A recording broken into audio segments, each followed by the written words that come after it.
तो आइए सुनते हैं मुंशी प्रेमचंद की कहानियों का संग्रह मानसरोवर भाग 8 की और एक कहानी जिसका नाम है गरीब की हाय।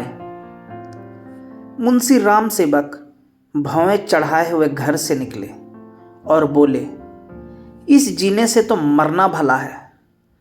मृत्यु को प्रायः इस तरह के जितने निमंत्रण दिए जाते हैं, यदि वह सबको स्वीकार करती तो आज सारा संसार उजाड़ दिखाई देता। मुंशी राम सेवक चांदपुर गांव के एक बड़े रईस थे। रईसों के सभी गुण इनमें भरपूर थे। मानव चरित्र की दुर्बलताएं उनके जीवन का आधार थी। वह नित्य मुंसिफी कचहरी के हाथे में एक नीम के पेड़ के नीचे कागजों का बस्ता खोल एक टूटी सी चौकी पर बैठे दिखाई देते थे। किसी ने कभी उन्हें किसी इजलास पर कानूनी बहस या मुकदमे की पैरवी करते नहीं देखा, परंतु उन्हें सब लोग मुख्तार साहब कहकर पुकारते थे। चाहे तूफान आए, पानी बरसे, ओले गिरे, पर मुख्तार साहब वहां से टस से मस न होते। जब वह कचहरी चलते तो देहातियों के झुंड उनके साथ हो लेते। चारों ओर से उन पर विश्वास और आदर की दृष्टि पड़ती। सब में प्रसिद्ध था कि उनकी जीभ पर सरस्वती विराजती है। इसे वकालत कहो या मुख्तारी, परंतु यह केवल कुल मर्यादा की प्रतिष्ठा का पालन था। आमदनी अधिक न होती थी। चांदी के सिक्कों की तो चर्चा ही क्या। कभी कभी तांबे के सिक्के भी निर्भय उनके पास आने से हिचकते थे। मुंशी जी की कानून दानी में कोई संदेह न था, परंतु पास के बखेड़े ने उन्हें विवश कर दिया था। खैर, जो हो, उनका यह पेशा केवल प्रतिष्ठा पालन के निमित्त था, नहीं तो उनके निर्वाह का मुख्य साधन आसपास की अनाथ पर खाने पीने में सुखी विधवाओं और भोले भाले किंतु धनी वृद्धों की श्रद्धा थी। विधवाएं अपना रुपया उनके यहाँ अमानत रखती। बूढ़े अपने कपूतों के डर से अपना धन उन्हें सौंप देते, पर रुपया एक बार उनकी मुट्ठी में जाकर फिर निकलना भूल जाता था। वह जरूरत पड़ने पर कभी कभी कर्ज ले लेते थे। भला बिना कर्ज लिए किसी का काम चल सकता है? भोर को सांझ के करार पर रुपया लेते, पर वह सांझ कभी नहीं आती थी। सारांश, मुंशी जी कर्ज लेकर देना सीखे नहीं थे। वह उनकी कुल प्रथा थी। यही सब मामले बहुधा मुंशी जी के सुख चैन में विघ्न डालते थे। कानून और अदालत से तो उन्हें कोई डर न था। इस मैदान में उनका सामना करना पानी में मगर से लड़ना था। परंतु जब कोई दुष्ट उनसे भिड़ जाता, उनकी ईमानदारी पर संदेह करता और उनके मुंह पर बुरा भला कहने पर उतारू हो जाता, तब मुंशी जी के हृदय पर बड़ी चोट लगती। इस प्रकार की दुर्घटनाएं प्रायः होती थी। हर जगह ऐसे ओछे लोग रहते हैं जिन्हें दूसरों को नीचा दिखाने में ही आनंद आता है। ऐसे लोगों का सहारा पाकर कभी कभी छोटे आदमी मुंशी जी के मुंह लग जाते थे। नहीं तो एक कुंजड़िन की इतनी मजाल नहीं थी कि आंगन में जाकर उन्हें बुरा भला कहे। मुंशी जी उसके पुराने गाहक थे। बरसों तक उससे साग भाजी ली थी। यदि दाम न दिया जाए तो कुंजड़िन को संतोष करना चाहिए था। दाम जल्दी या देर से मिल ही जाते, परंतु वह मुंहफट कुंजड़िन 2 ही बरसों में घबरा गई और उसने कुछ आने पैसों के लिए एक प्रतिष्ठित आदमी का पानी उतार लिया।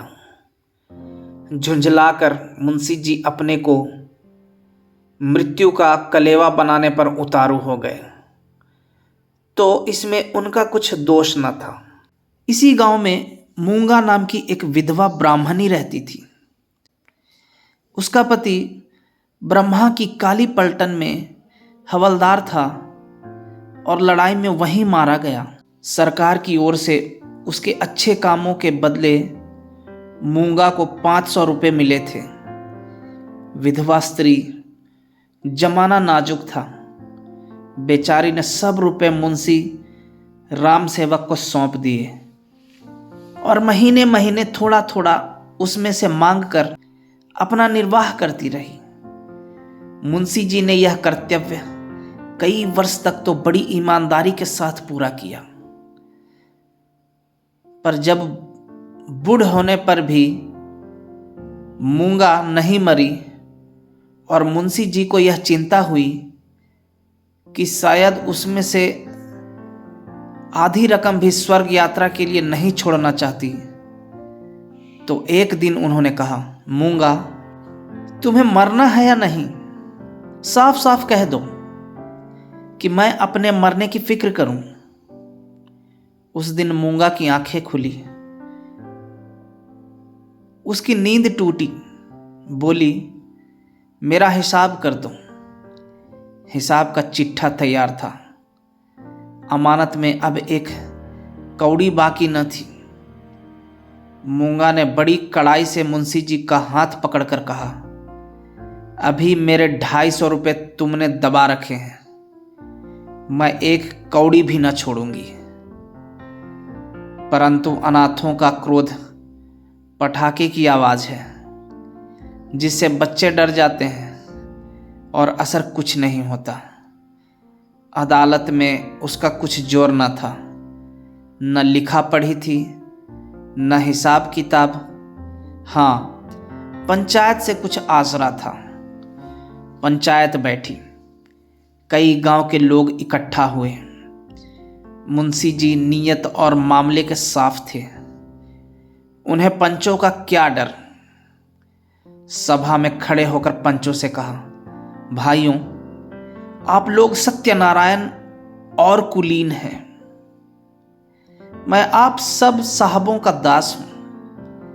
आप सब साहबों की उदारता और कृपा से, दया और प्रेम से मेरा रोम रोम कृतज्ञ है। और आप लोग सोचते हैं कि इस अनाथिनी और विधवा स्त्री के रुपए हड़प कर गया हूं? पंचों ने एक स्वर से कहा, नहीं नहीं, आपसे ऐसा नहीं हो सकता।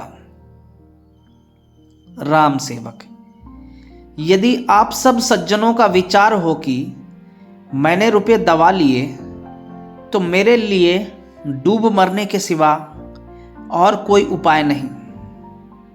मैं धनाढ्य नहीं हूं, न मुझे उदार होने का घमंड है, पर अपनी कलम की कृपा से, आप लोगों की कृपा से किसी का मोहताज नहीं हूं। क्या मैं ऐसा ओछा हो जाऊंगा कि एक अनाथिनी के रुपये पचा लूं? पंचों ने एक स्वर से फिर कहा, नहीं नहीं, आपसे ऐसा नहीं हो सकता। मुंह देखकर टीका काढ़ा जाता है। पंचों ने मुंशी जी को छोड़ दिया। पंचायत उठ गई। मूंगा ने आह भरकर संतोष किया और मन में कहा, अच्छा अच्छा, यहां न मिला तो न सही, वहां कहां जाएगा। अब कोई मूंगा का दुख सुनने वाला और सहायक न था। दरिद्रता से जो कुछ दुख भोगने पड़ते हैं, वह सब उसे झेलने पड़े। वह शरीर से पुष्ट थी, चाहती तो परिश्रम कर सकती थी, पर जिस दिन पंचायत पूरी हुई, उसी दिन उसने काम न करने की कसम खा ली। अब उसे रात दिन रुपयों की रट लगी रहती। उठते बैठते, सोते जागते उसे केवल एक काम था, और वह मुंशी राम सेवक का भला मनाना। अपने झोपड़े के दरवाजे पर बैठी हुई वह रात दिन उन्हें सच्चे मन से असीसा करती। बहुधा अपने असीस के वाक्यों में ऐसे कविता के वाक्य और उपमाओं का व्यवहार करती कि लोग सुनकर अचंभे में आ जाते। धीरे धीरे मूंगा पगली हो चली। नंगे सिर, नंगे शरीर, हाथ में एक कुल्हाड़ी लिए हुए सुनसान स्थानों में जा बैठती। झोपड़ी के बदले अब वह मरघट पर नदी के किनारे खंडहरों में घूमती दिखाई देती। बिखरी हुई लटें, लाल लाल आंखें, पागलों सा चेहरा, सूखे हुए हाथ पांव, उसका यह स्वरूप देखकर लोग डर जाते थे। अब कोई उसे हंसी में भी नहीं छेड़ता। यदि वह कभी गांव में निकल आती तो स्त्रियां घरों के किवाड़ बंद कर लेती। पुरुष कतरा कर इधर उधर से निकल जाते और बच्चे चीख मार कर भागते। यदि कोई लड़का भागता न था तो वह मुंशी राम सेवक का सुपुत्र राम गुलाम था। बाप में जो कुछ कोर कसर रह गई थी वह बेटे में पूरी हो गई थी। लड़कों का उसके मारे नाक में दम था। गांव के काने लंगड़े आदमी उसकी सूरत से चिढ़ते थे और गालियां खाने में तो शायद ससुराल में आने वाले दामाद को भी इतना आनंद ना आता हो। वह मूंगा के पीछे तालियां बजाता, कुत्तों को साथ लिए हुए उस समय तक रहता जब तक वह बेचारी तंग आकर गांव से निकल ना जाती। रुपया पैसा, होश हवास खोकर उसे पगली की पदवी मिली और अब वह सचमुच पगली थी। अकेली बैठी अपने आप घंटों बातें किया करती, जिसमें राम सेवक के मांस, हड्डी, चमड़े, आंखें, कलेजा आदि को खाने, मसलने, नोचने, खसोटने की बड़ी उत्कट इच्छा प्रकट की जाती थी। और जब उसकी यह इच्छा सीमा तक पहुंच जाती तो वह राम सेवक के घर की ओर मुंह करके खूब चिल्लाकर और डरावने शब्दों में हांक लगाती, तेरा लोहू पीऊंगी। प्रायः रात के सन्नाटे में यह गरजती हुई आवाज सुनकर स्त्रियां चौंक पड़ती थीं, परंतु इस आवाज से भयानक उसका ठठाकर हंसना था। मुंशी जी के लहू पीने की कल्पित खुशी में वह जोर से हंसा करती थी। इस ठठाने से ऐसी आसुरिक उद्दंडता, ऐसी पाशविक उग्रता टपकती थी कि रात को सुनकर लोगों का खून ठंडा हो जाता था। मालूम होता मानो सैकड़ों उल्लू एक साथ हंस रहे हैं। मुंशी राम सेवक बड़े हौसले और कलेजे के आदमी थे। न उन्हें दीवानी का डर था न फौजदारी का, परंतु मूंगा के इन डरावने शब्दों को सुनकर वह भी सहम जाते। हमें मनुष्य के न्याय का डर ना हो, परंतु ईश्वर के न्याय का डर प्रत्येक मनुष्य के मन में कभी कभी ऐसे ही भावना उत्पन्न कर देता। उनसे अधिक उनकी स्त्री के मन में। उनकी स्त्री बड़ी ही चतुर थी। वह उनको इन सब बातों में प्रायः सलाह दिया करती थी। उन लोगों की भूल थी जो लोग कहते थे कि मुंशी जी की जीभ पर सरस्वती विराजती है। वह गुण तो उनकी स्त्री को प्राप्त था। बोलने में वह उतनी ही तेज थी जितना मुंशी जी लिखने में थे, और यह दोनों स्त्री पुरुष प्रायः अपनी अवश दशा में सलाह करते कि अब क्या करना चाहिए। आधी रात का समय था। मुंशी जी नित्य नियम के अनुसार अपनी चिंता दूर करने के लिए शराब के 2-4 घूंट पीकर सो गए थे।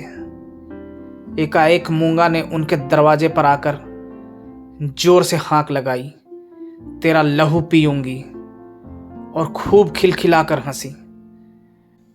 मुंशी जी यह भयावह ठहाका सुनकर चौंक पड़े। डर के मारे पैर थर थर कांपने लगे, कलेजा धक धक करने लगा। दिल पर बहुत जोर डालकर उन्होंने दरवाजा खोला। जाकर नागिन को जगाया। नागिन ने झुंझला कर कहा, क्या है, क्या कहते हो? मुंशी जी ने दबी आवाज से कहा, वह दरवाजे पर खड़ी है। नागिन उठ बैठी। क्या कहती है? तुम्हारा सिर क्या दरवाजे पर आ गई? हाँ, आवाज नहीं सुनती हो? नागिन मूंगा से नहीं परंतु उसके ध्यान से बहुत डरती थी। तो भी उसे विश्वास था कि मैं बोलने में उसे जरूर नीचा दिखा सकती हूं। संभल कर बोली, कहो तो मैं उससे दो दो बातें कर लूं। परंतु मुंशी जी ने मना किया। दोनों आदमी पैर दबाए ड्योढ़ी में गए और दरवाजे से झांक कर देखा। मूंगा की धुंधली मूरत धरती पर पड़ी थी और उसकी सांस तेजी से चलती हुई सुनाई देती थी। राम सेवक के लहू मांस की भूख में वह अपना लहू और मांस सुखा चुकी थी। एक बच्चा भी उसे गिरा सकता था, परंतु उससे सारा गांव थरथर कांपता था। हम जीते मनुष्य से नहीं डरते, पर मुर्दे से डरते हैं। रात गुजरी, दरवाजा बंद था, पर मुंशी जी और नागिन ने बैठकर रात काटी। मूंगा भीतर नहीं घुस सकती थी, पर उसकी आवाज को कौन रोक सकता था? मूंगा से अधिक डरावनी उसकी आवाज थी। भोर को मुंशी जी बाहर निकले और मूंगा से बोले, यहां क्यों पड़ी है? मूंगा बोली, तेरा लहू पीऊंगी। नागिन ने बल खाकर कहा, तेरा मुंह झुलस दूंगी। पर नागिन के विष ने मूंगा पर कुछ असर न किया। उसने जोर से ठहाका लगाया। नागिन खिसियानी सी हो गई। हंसी के सामने मुंह बंद हो जाता है। मुंशी जी फिर बोले, यहां से उठ जा। ना उठूंगी। कब तक पड़ी रहेगी? तेरा लहू पीकर जाऊंगी। मुंशी जी की प्रखर लेखनी का यहां कुछ जोर न चला और नागिन की आग भरी बातें यहां सर्द हो गई। दोनों घर में जाकर सलाह करने लगे, यह बला कैसे टलेगी? इस आपत्ति से कैसे छुटकारा होगा? देवी आती है तो बकरे का खून पीकर चली जाती है, पर यह डायन मनुष्य का खून पीने आई है। वह खून जिसका अगर एक बूंद भी कलम बनाने के समय निकल पड़ती थी तो अठवारों और महीनों सारे कुनबे को अफसोस रहता और यह घटना गांव में घर घर फैल जाती। क्या वही लहू पीकर मूंगा का सूखा शरीर हरा हो जाएगा? गांव में यह चर्चा फैल गई। मूंगा मुंशी जी के दरवाजे पर धरना दिए बैठी है। मुंशी जी के आगमन में गांव वालों को बड़ा मजा आता था। देखते देखते सैकड़ों आदमियों की भीड़ लग गई। इस दरवाजे पर कभी कभी भीड़ लगी रहती थी। यह भीड़ राम गुलाम को पसंद न थी। मूंगा पर उसे ऐसा क्रोध आ रहा था कि यदि उसका वश चलता तो वह इसे कुएं में ढकेल देता। इस तरह का विचार उठते ही राम गुलाम के मन में गुदगुदी समा गई और वह बड़ी कठिनता से अपनी हंसी रोक सका। आहा, वह कुएं में गिरती तो क्या मजे की बात होती, परंतु यह चुड़ैल यहां से टलती ही नहीं। क्या करूं? मुंशी जी के घर में एक गाय थी जिसे खाली दाना और भूसा तो खूब खिलाया जाता, पर वह सब उसकी हड्डियों में मिल जाता। उसका ढांचा पुष्ट होता जाता था। राम गुलाम ने उसी गाय का गोबर एक हांडी में घोला और सबका सब बेचारी मूंगा पर उड़ेल दिया। उसके थोड़े बहुत छींटे दर्शकों पर भी डाल दिए। बेचारी मूंगा लथपथ हो गई और लोग भाग खड़े हुए। कहने लगे, यह मुंशी राम गुलाम का दरवाजा है। यहाँ इसी प्रकार का शिष्टाचार किया जाता है। जल्द भाग चलो, नहीं तो अब इससे भी बढ़कर खातिर की जाएगी। इधर भीड़ कम हुई, उधर राम गुलाम घर में जाकर खूब हंसा और खूब तालियां बजाई। मुंशी जी ने व्यर्थ की भीड़ को ऐसे सहज में और ऐसे सुंदर रूप से हटा देने के उपाय पर अपने सुशील लड़के की पीठ ठोकी। सब लोग तो चंपत हो गए, पर बेचारी मूंगा ज्यों की त्यों बैठी रह गई। दोपहर हुई, मूंगा ने कुछ नहीं खाया। सांझ हुई, हजार कहने सुने से भी खाना नहीं खाया। गांव के चौधरी ने बड़ी खुशामद की, यहां तक कि मुंशी जी ने हाथ तक जोड़े, पर देवी प्रसन्न न हुई। निदान मुंशी जी उठकर भीतर चले गए। वह कहते थे कि रूठने वाले को भूख आप ही मना लिया करती है। मूंगा ने यह रात भी बिना दाना पानी के काट दी। लाला जी और ललाइन ने आज फिर जाग जाग कर भोर किया। आज मूंगा की गरज और हंसी बहुत कम सुनाई पड़ती थी। घर वालों ने समझा बला टली। सवेरा होते ही जो दरवाजा खोल कर देखा तो वह अचेत पड़ी थी। मुंह पर मक्खियां भिनभिना रही हैं और उसके प्राण पखेरु उड़ चुके हैं। वह इस दरवाजे पर मरने ही आई थी। जिसने उसके जीवन की जमा पूंजी हर ली थी, उसी को अपनी जान भी सौंप दी। अपने शरीर की मिट्टी तक उसको भेंट कर दी। धन से मनुष्य को कितना प्रेम होता है। धन अपनी जान से भी ज्यादा प्यारा होता है, विशेषकर बुढ़ापे में।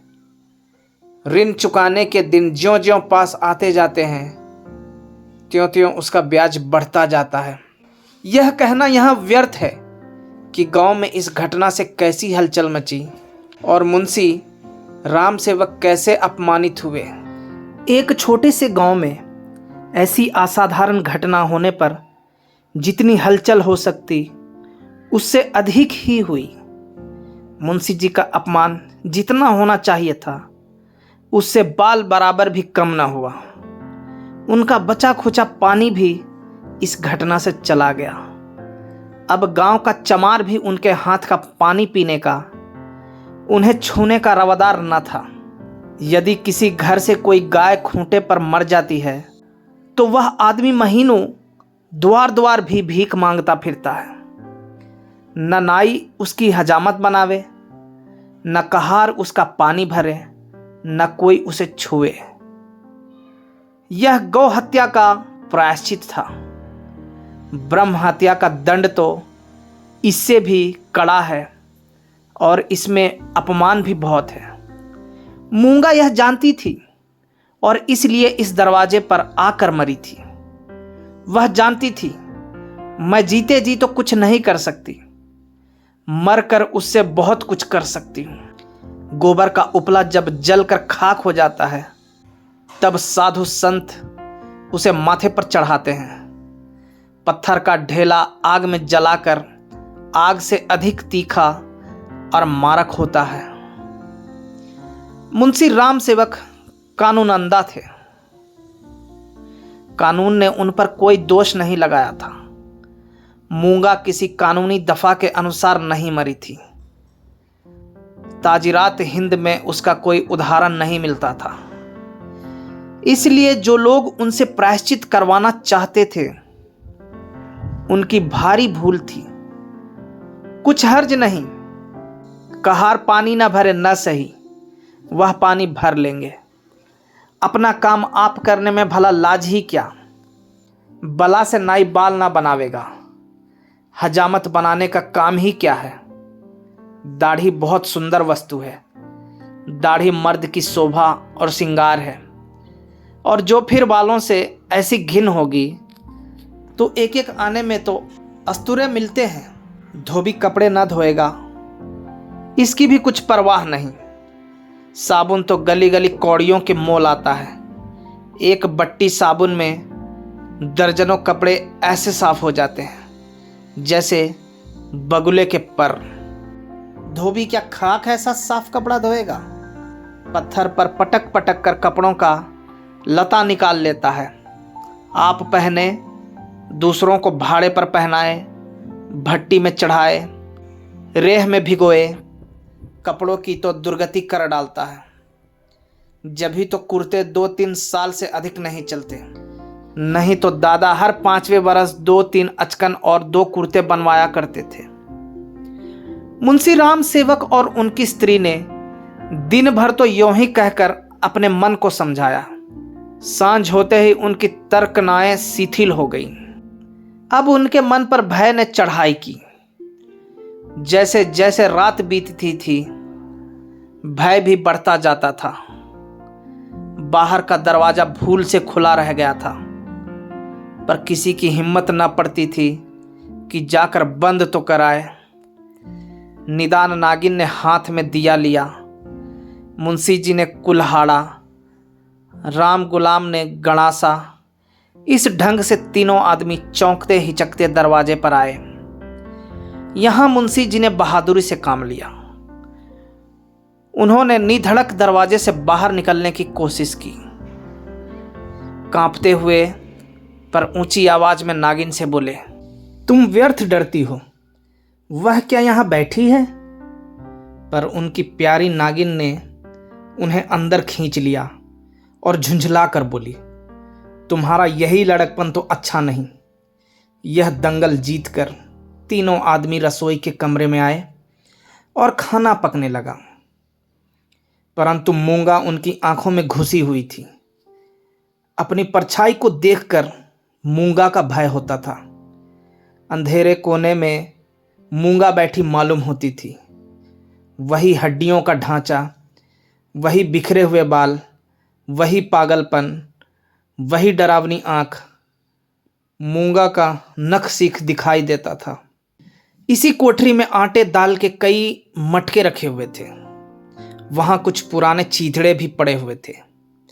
एक चूहे को भूख ने बेचैन किया। मटकों ने कभी अनाज की सूरत न देखी थी, पर सारे गांव में मशहूर था कि इस घर के चूहे गजब के डाकू हैं। तो वह उन दोनों की खोज में, जो मटकों से कभी नहीं गिरे थे, रेंगता हुआ इस चीथड़े के नीचे आ निकला। कपड़े में खड़खड़ाहट हुई। फैले हुए चीथड़े मूंगा की पतली टांगे बन गई। नागिन देखकर झिझकी और चीख उठी। मुंशी जी बदहवास होकर दरवाजे की ओर लपके। राम गुलाम दौड़कर उनकी टांगे से लिपट गया। चूहा बाहर निकल आया। उसे देखकर इन लोगों के होश ठिकाने हुए। अब मुंशी जी साहस करके मटके की ओर चले। नागिन ने कहा, रहने भी दो, देख ली तुम्हारी मर्दानगी। मुंशी जी अपनी प्रिय नागिन के इस अनादर पर बहुत बिगड़े। क्या तुम समझती हो मैं डर गया? भला डर की क्या बात थी? मूंगा मर गई, क्या वह बैठी है? मैं कल नहीं दरवाजे के बाहर निकल गया था। तुम रोकती रही, मैं ना माना। मुंशी जी की इस दलील ने नागिन को निरुत्तर कर दिया। कल दरवाजे के बाहर निकल जाना या निकलने की कोशिश करना साधारण काम न था। जिसके साहस का ऐसा प्रमाण मिल चुका हो, उसे डरपोक कौन कह सकता है? यह नागिन की हठ धर्मी थी। खाना खाकर तीनों आदमी सोने के कमरे में आए, परंतु मूंगा ने यहां भी पीछा न छोड़ा। बातें करते थे, दिल को बहलाते थे। नागिन ने राजा हरदौल और रानी सारंधा की कहानियां कही। मुंशी जी ने फौजदारी के कई मुकदमों का हाल कह सुनाया, परंतु तो भी इन उपायों से भी मूंगा की मूर्ति उनकी आंखों के सामने से न हटती थी। जरा खटखटाहट होती तब तीनों चौंक पड़ते। उधर पत्तियों में सनसनाहट हुई कि इधर तीनों के रोंगटे खड़े हो गए।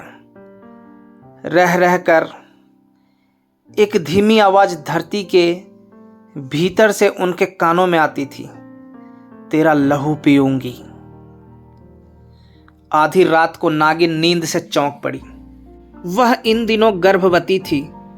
लाल लाल आंखों वाली, तेज और नुकीले दांतों वाली मूंगा उसी की छाती पर बैठी हुई जान पड़ती थी। नागिन चीख उठी, बावली की तरह आंगन में भाग आई और एकाएक धरती पर चित गिर पड़ी। सारा शरीर पसीने पसीने हो गया। मुंशी जी भी उसकी चीख सुनकर चौंके, पर डर के मारे आंखें न खुली। अंधों की तरह दरवाज़ा टटोलते रहे। बहुत देर के बाद उन्हें दरवाज़ा मिला। आंगन में आए, नागिन जमीन पर पड़ी हाथ पांव पटक रही थी। उसे उठाकर भीतर लाए, पर रात भर उसने आंखें न खोली। भोर को अकबक बकने लगी। थोड़ी देर में ज्वर हो आया, बदन लाल तवा सा हो गया। सांझ होते होते सन्निपात हो गया और आधी रात के समय जब संसार में सन्नाटा छाया हुआ था, नागिन इस संसार से चल बसी। मूंगा के डर ने उसकी जान ली। जब तक मूंगा जीती रही, वह नागिन की फुफकार से सदा डरती रही। पगली होने पर भी उसने कभी नागिन का सामना नहीं किया, पर अपनी जान देकर उसने आज नागिन की जान ली। भय में बड़ी शक्ति है। मनुष्य हवा में एक गिरह भी नहीं लगा सकता, पर इसने हवा में एक संसार रच डाला है। रात बीत गई, दिन चढ़ता आता था, पर गांव का कोई आदमी नागिन की लाश उठाने को आता ना दिखाई दिया। मुंशी जी घर घर घूमे, पर कोई ना निकला। भला हत्यारे के दरवाजे पर कौन जाए? हत्यारे की लाश कौन उठाए? इस समय मुंशी जी का रोबदाब, उनकी प्रबल लेखनी का भय और उनकी कानूनी प्रतिभा एक भी काम ना आई। चारों ओर से हार कर मुंशी जी फिर अपने घर आए। यहां उन्हें अंधकार ही अंधकार दिखता था। दरवाजे तक तो आए, पर भीतर पैर नहीं रखा जाता था। न बाहर ही खड़े रह सकते थे। बाहर मूंगा थी, भीतर नागिन। जी को कड़ा करके हनुमान चालीसा का पाठ करते हुए घर में घुसे। उस समय उनके मन पर जो बीतती थी वही जानते थे। उनका अनुमान करना कठिन है। घर में लाश पड़ी हुई, न कोई आगे न पीछे। दूसरा ब्याह तो हो सकता था। अभी इसी फागुन में तो 50वां लगा है, पर ऐसी सुयोग्य और मीठी बोली वाली स्त्री कहाँ मिलेगी? अफसोस। अब तगादा करने वालों से बहस कौन करेगा? कौन उन्हें निरुत्तर करेगा? लेन देन का हिसाब किताब कौन इतनी खूबी से करेगा? किसकी कड़ी आवाज तीर की तरह तगादेदारों की छाती में चुभेगी? यह नुकसान अब पूरा नहीं हो सकता। दूसरे दिन मुंशी जी लाश को एक ठेले गाड़ी पर लादकर गंगा जी की तरफ चले। शव के साथ जाने वालों की संख्या कुछ भी न थी। एक स्वयं मुंशी जी, दूसरे उनके पुत्र रत्न राम गुलाम जी। इस बेइज्जती से मूंगा की लाश भी नहीं उठी थी।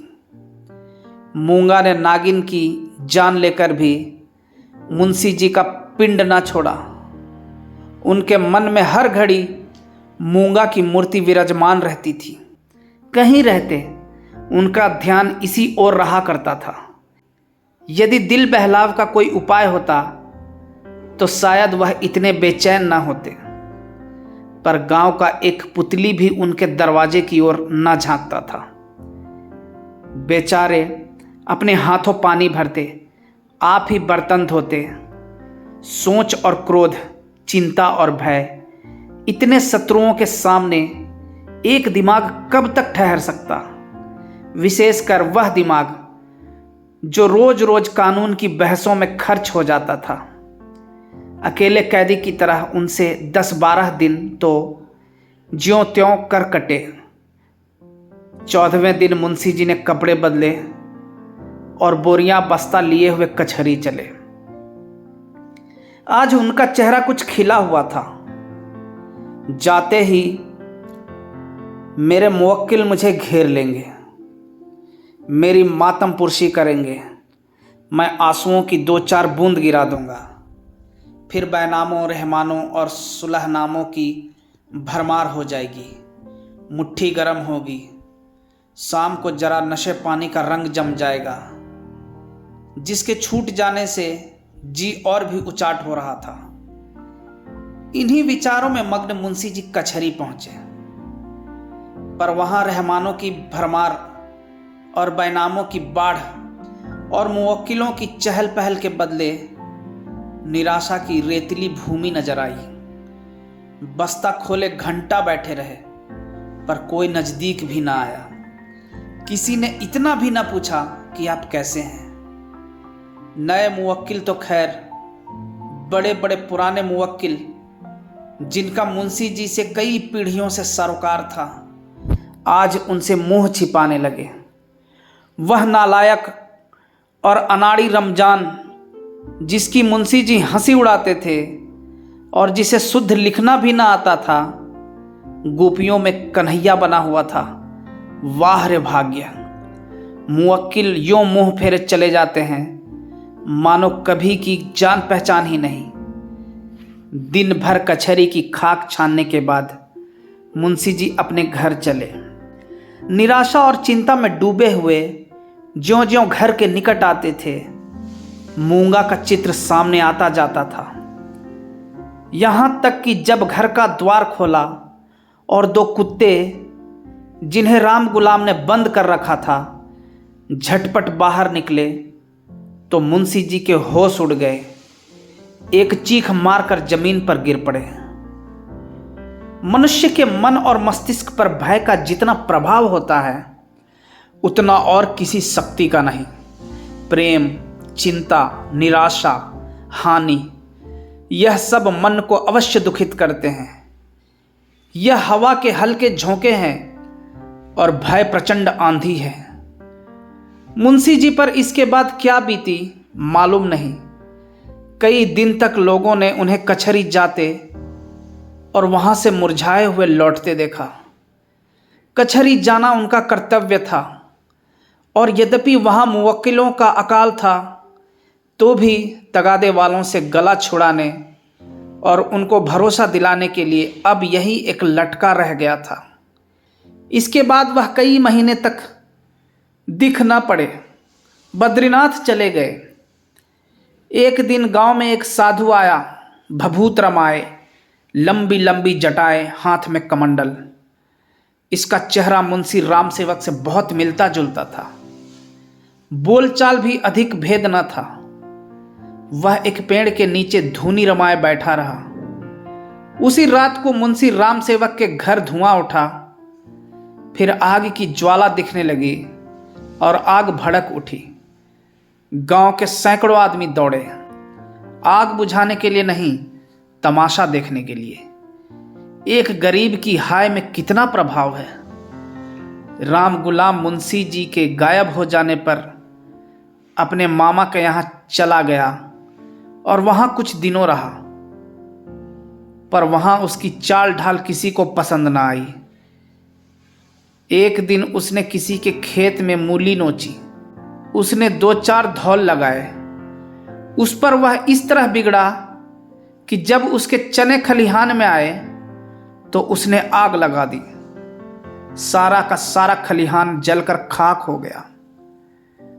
हजारों रुपयों का नुकसान हुआ।